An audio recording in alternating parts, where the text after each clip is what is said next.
विविध मनमंत्रों में विविध भगवान के अवतार हुआ करते हैं। एक मनमंत्र में भगवान ने ग्राह से ग्रसित गजराज का उद्धार किया था। गजराज का ग्राह से उद्धार कथा प्रसिद्ध है, सभी जानते हैं। हाथी हथनियों के झुंड के साथ सरोवर में पानी पीने गया। गर्मियों का समय था। पानी पीते पीते इतना मस्त हो गया कि सरोवर में ही पानी भर भर के एक दूसरे के ऊपर छोड़ने लगे। सूंड में पानी भरते हैं, हाथी एक दूसरे पर छोड़ते हैं। जल विहार प्रारंभ कर दिया, पूरा सरोवर गंदा कर दिया। गजराज के इस दुर्व्यवहार से कुपित हो गया ग्राह मगर। मगर ने क्रोध में आकर के हाथी का पैर पकड़ लिया।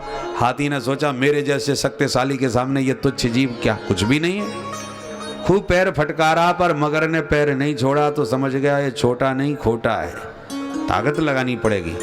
पूरी ताकत के साथ जब उसने पैर खींचा, फिर भी पैर तो नहीं खींचा पर मगर ही खींचा चला आया। खींच खींच करके किनारे तक ले आया, परंतु जब मगर ने खींचना चालू किया तो घसीट करके फिर भीतर ले गया। अब तो दोनों के बीच खींचातानी का युद्ध चालू हो गया। हाथी बाहर तक लाता है तो मगर घसीट के भीतर ले जाता है। भयंकर युद्ध हुआ महाराज गजग्राह के बीच। अंत में हाथी समझ गया मैं हार जाऊंगा, तो हथनियों से कहा देवियों तुम ही कुछ करो, मुझे निकालो इस बाहर से संकट से। तो सूंड में सूंड बांध करके स्वामी को खींचने लगी सब हथनियां। पूरे परिवार ने ताकत लगा दी पर हाथी को नहीं बचा पाई। जब बहुत समय हो गया, हाथी शिथिल होने लगा, तो अंत में हथनियों ने समझा कि अब ये नहीं बचेंगे, तो एक एक करके जंगल में वापस लौटने लगी। हाथी ने कहा देवियों मुझे अकेला संकट में छोड़ के कहां जा रही हो।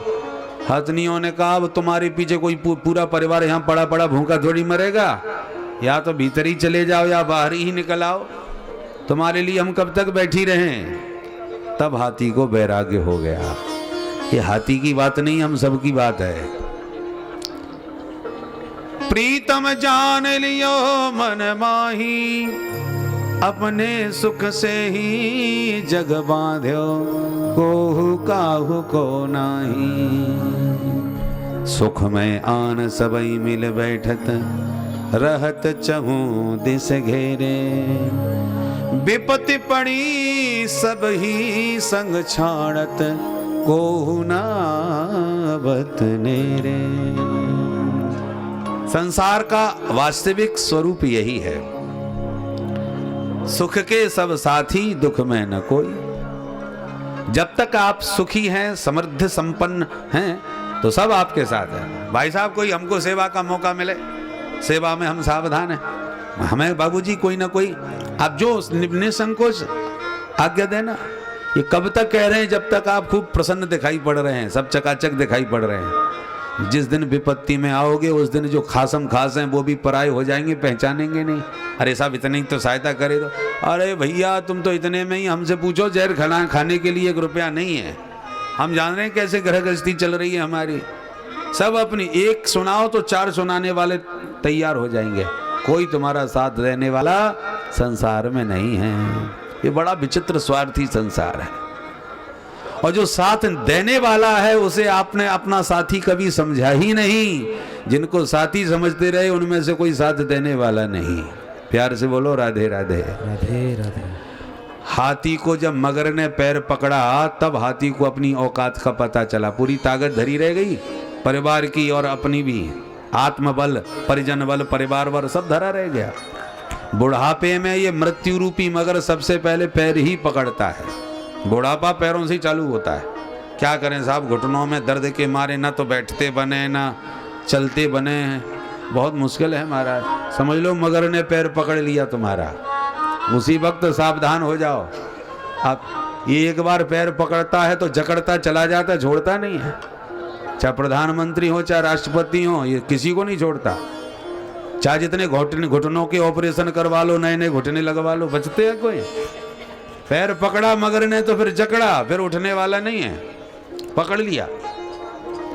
कितना अच्छा, हथनियों ने कोशिश तो करी अपने हाथी को निकालने की, ऐसी परिवार के लोग कोशिश तो खूब करते हैं सेवा करने की, बढ़िया बढ़िया हॉस्पिटल में बढ़िया बढ़िया डॉक्टरों से इलाज करवाते हैं, पर कितना इलाज करवाओगे भाई? जब डॉक्टर कह देते हैं बच्चों से कि बुढ़ापे का शरीर है, वो ऑपरेशन के चक्कर में ज़्यादा ना पड़ो, जितनी बन जाए सेवा कर लो, वह कुछ ही दिन के मेहमान हैं। सुई खटिया कोने में डाल देते हैं घर के। वार्ताम प्रक्षति कोपी न गे है, फिर घर में कोई बात करना पसंद नहीं करता। अब तो फिर दिन गिनते हैं, भगवान इनकी जल्दी सुन लो, 2 साल से घटिया में पड़े हैं, अब कब इनके चक्कर में ना मेला देखने जा पा रहे हैं, ना कहीं घूम पा रहे हैं, घर ही नहीं छोड़ पाते इनके चक्कर में। तो और जिनसे जो परिवार के लोग कह रहे हैं कि ये भगवान इनकी जल्दी सुने, और बुढ़ा कहता है मैं जब तक नातनी की शादी नहीं निबट जाएगी मरने वाला नहीं हूँ, शादी करके ही मरूंगा, देख के ही मरूंगा। और बेटा कहता है कि जब लुढ़क जाएंगे तभी शादी करूंगा, कहीं बीच शादी में ही ना लुढ़क जाएं। ये विडंबना है महाराज। तो आसक्ति बुढ़ापे में और प्रबल होती है, परिवार में ही आसक्ति होती है, चाहे मृत्यु रूपी मगर कितना भी जकड़ ले। वो तो हाथी हमसे भी अच्छा था जिसने परिवार को छोड़ करके भगवान से अपना मन लगाया। वो सब स्वार्थी संसार समझ में आ गया, संसार ने उसको छोड़ दिया तो उसने भी संसारियों से मन हटा के भगवान से मन नाता जोड़ दिया और दिव्य स्तुति करने लगा। ओम नमो भगवते तस्मै यते तच्चिदात्मकं पुरुषायादि बीजाय परेशाय विधीमहि। इसने स्तुति तो बहुत जोरदार की है। पर एवं गजेंद्र मुपवर्णित निर्विशेषम, निर्विशेष स्तुति है इसकी, किसी देवता का कोई नाम पूरी स्तुति में नहीं है। तो ब्रह्मादिक देवता खड़े हैं कि हमारा एक बार नाम ले तो हम दौड़ पड़े इसकी रक्षा में, जब नाम किसी का नहीं तो हम क्यों जाएं। भगवान ने सोचा स्तुति बहुत प्यारी कर रहा है, नाम किसी का लेता नहीं तो ये स्तुति किसकी मानी जाए। भैया जिस खजाने पर किसी का अधिकार नहीं होता वो सरकारी खजाना हो जाता है, तो संपत्ति सरकार की हो गई।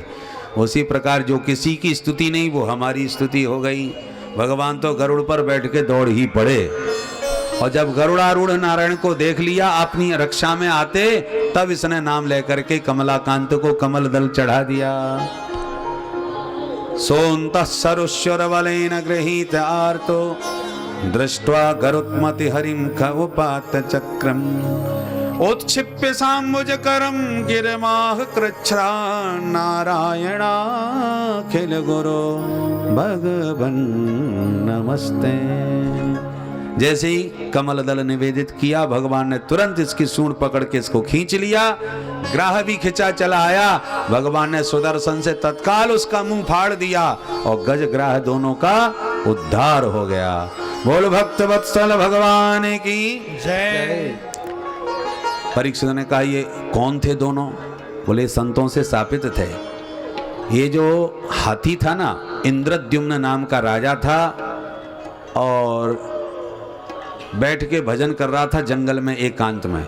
अगस्त मुनि निकल पड़े, सो उनको इसने खड़े होके दंडवत नहीं किया, सो बाबा का मूड खराब हो गया, शाप दे दिया। यथा गजस्तब्धमति सएव, मूर्ख हाथी की तरह उन्मत्त बैठा है, साधु संतों को प्रणाम नहीं करता, शाप देता हूं कि तू हाथी ही हो जा।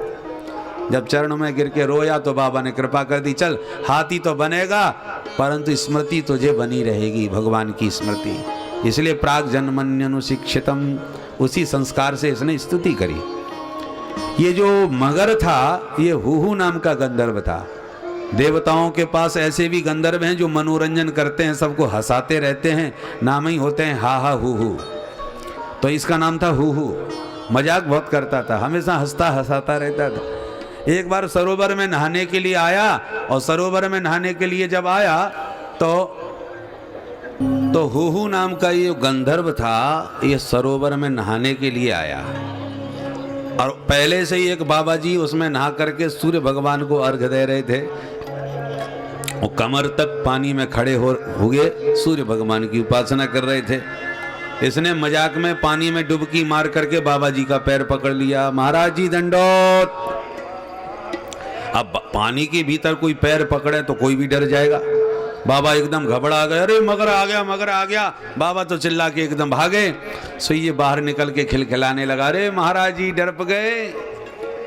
अब बाबा जी को तो पसीना छूट गया, नालायक कहीं के, तूने मुझे इतना डरा दिया, मेरा तो हार्ट अटैक हो गया होता। पानी में ऐसे पैर पकड़ा जाता है। साफ देता हूं दुष्ट तू मगर ही हो जा।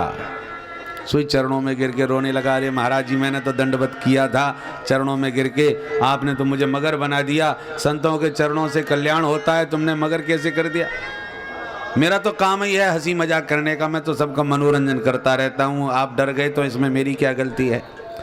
बाबा को दया आ गई, अच्छा चल तो अब ऐसी मैं पैर पकड़ते रहना, कल्याण भी हो जाएगा।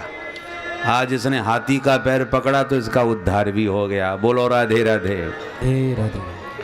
अब इन दोनों प्रसंग पर विचार करो। इंद्रद्युम्न राजा ने प्रणाम नहीं किया, दंडवत नहीं किया तो हाथी बन गया, और हुहु गंधर्व ने प्रणाम किया इसलिए मगर बन गया। तो प्रणाम करना चाहिए कि नहीं करना चाहिए? नहीं किया प्रणाम तो खतरे में, किया प्रणाम तो पड़ा खतरे में। तो फिर करना क्या चाहिए? बोले भैया दंडवत नहीं करोगे तो मरोगे, पर दंडवत करो तो अवश्य, पर जरा तरीके से करो। हुहु गंधर्व की तरह मत करो। हम लोग कभी श्रद्धा तो बहुत रखते हैं, श्रद्धालु बहुत हैं, पर विधि कुछ नहीं जानते कैसे क्या करना चाहिए। अवसर देख के दंडवत करना चाहिए भाई। अब महाराज जी की तो ट्रेन छूट रही है, महाराज जी रेलवे स्टेशन पर है, ट्रेन ने सीटी मार दी और खिसकना चालू हो गया। बाबा जी दौड़े, ट्रेन गई और इतने में ही आपने पैर पकड़ लिए। अरे महाराज जी बहुत दिनों में दर्शन भये हैं, आज तो आशीर्वाद दे के ही जाना पड़ेगा। अब बोलो महाराज जी का आशीर्वाद निकलेगा कि अब शाप निकलेगा? नाला कहीं के तूने, तेरे चक्कर में ट्रेन छूट गई, नहीं तो पकड़ ली होती मैंने। तो बोलो अब शाप मिलेगा कि नहीं? तो मौका देख के, अवसर देख के भाई दंडवत करो। माताओं में बड़ा प्रेम होता है, बड़ी श्रद्धा होती है, और कदाचित उनकी श्रद्धा है कि मुझे महाराज जी के चरण छूने हैं। हमने तो स्वयं कई बार अनुभव किया है। कथा के विश्राम में और तुरंत बैठना हो गाड़ी में, पकड़ना हो ट्रेन, तो भगने की जल्दी पड़ती है, और नेक जल्दी चले और माता जी का भाव पूरा नहीं होगा, चरण छूने में हाथ नहीं पहुंचे तो धोती पकड़ के खींच लेती है। अरे महाराज जी इतनी जल्दी क्या पड़ी है, चरण तो छुपा लो। अब महाराज जी की भले ही धोती खुल जाए पर उन्हें चरण छूना है। तो बताओ ऐसी स्थिति में भला आशीर्वाद निकलेगा क्या? इसलिए भैया दंडवत जरूर करो, पर जरा तरीका देख करके करो, तरीके से। महाराज अब शांति से प्रसन्नता पूर्वक बैठे हो, प्रणाम करोगे तो आशीर्वाद निकलेगा। और महाराज व्यग्र चित्त हैं, परेशान हैं, जल्दी में कहीं जा रहे हैं, और फिर तुमने कहीं हाथ पैर पकड़ने की कोशिश करी तो बिल्कुल पूरी गुस्सा तुम ही पर उतर जाएगी। इसलिए अवसर देख के प्रणाम करना चाहिए। हुहु गंधर्व की तरह प्रणाम करोगे तो उसी जैसा हल होगा।